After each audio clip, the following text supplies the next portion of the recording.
Mijoz bozorga, magazinga borganda sotuvchilarning eng katta xatosi tovarlarni birdaniga hammasini maqtab ketishadi. Mijozga maqtash kerak emas, chunki uni o'zi shu narsaga muhtojligi ko'rinib turibdi.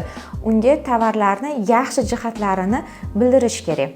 Aynan shunda ham yaxshi va yomon sotuvchilarning farqi yaqqol bilinadi. Yomon sotuvchi tovarlarning yaxshi jihatlarini ko'rsataveradi.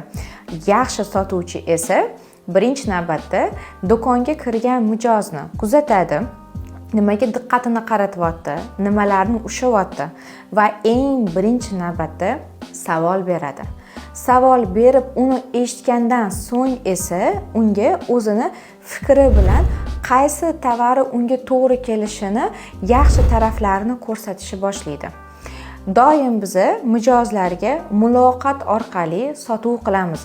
Muloqotni bilmasangiz, psixologik mijozning holatiga ta'sir qilishni, aynan nimaga qarayotganiga qarab turib urg'u bermasangiz, tovaringizni sotishingiz juda ham qiyin. Aynan mijozni kuzatib turib, unga yaxshi psixologik ta'sir bilan narsa sotganingizda, bu mijoz ikkinchi marta do'koningizga kiradi, chunki u bu yerda eshitildi va tinglanildi.